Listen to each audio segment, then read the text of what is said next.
بسم اللہ الرحمن الرحیم۔ آپ دیکھ رہے ہیں مویا ٹریولز۔ میں عبدالمنعم آپ کو ویلکم کرتا ہوں۔ میں امید کرتا ہوں کہ آپ ٹھیک ہوں گے۔ کویت اقامہ کے حوالے سے اپڈیٹ ہے کہ 1 سالہ بچوں کے جو اقاموں پر جرمانے تھے وہ معاف کر دیے گئے ہیں۔ تفصیلات کے مطابق ایسے افراد جنہوں نے کورونا بحران کے دوران مکمل طریقہ کار مکمل نہ کرتے ہوئے رہائشی قانون کی خلاف ورزی کی، ان کے لیے ایک غیر معمولی اقدام کے تحت 6 گورنریٹ میں رہائشی امور کے محکموں کو 1 سال سے کم عمر اور کویت میں پیدا ہونے والے بچوں کی حیثیت میں ترمیم کرنے کے لیے نئی ہدایت جاری کر دی گئی ہیں۔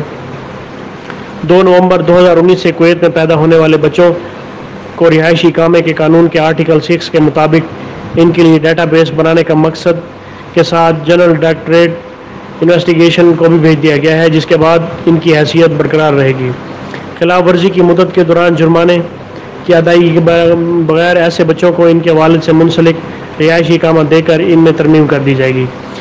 ذرائع نے اس بات سے باخبر کیا ہے کہ اس فیصلے میں وہ بچے شامل نہیں ہیں جو 2 نومبر 2019 سے پہلے پیدا ہوئے تھے، کیونکہ ان کے اہل خانہ کے پاس اتنا وقت دستیاب تھا کہ وہ اپنے قانونی تقاضوں کو پورا کرنے کے بعد ان کے بچوں کے رہائشی اقامہ حاصل کریں، جو کورونا بحران کے آغاز سے قبل تھا، جس کی وجہ سے حکومت کی وزارتیں ایک طویل مدت کے لیے بند رہی ہیں۔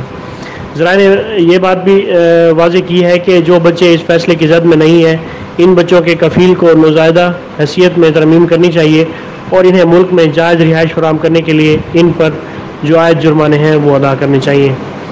تو یہ بات میں آپ کو واضح کر دوں کہ وہ بچے جو 2 نومبر 2019 سے کویت میں پیدا ہوئے ہیں اور ان کے آرٹیکل 6 کے مطابق جو ہے ان کے جو جرمانے ہیں وہ ان میں ان کے ترمیم کر دی گئی ہے اور انہیں جرمانے معاف کر دیے گئے ہیں۔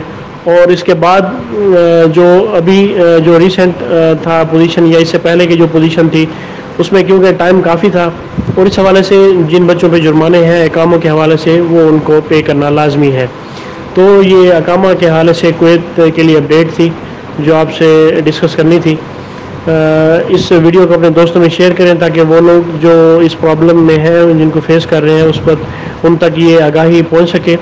اور میرا ٹیولز کو سبسکرائب کرنا نہ بھولیے گا، اور اگر آپ کو ہماری یہ ویڈیو اچھی لگے تو اسے آپ نے لائک ضرور کرنا ہے۔ مجھے اگلی ویڈیو تک کے لیے اجازت دیں۔ اللہ پاک ہم سب کا حامی و ناصر ہو۔ اللہ حافظ۔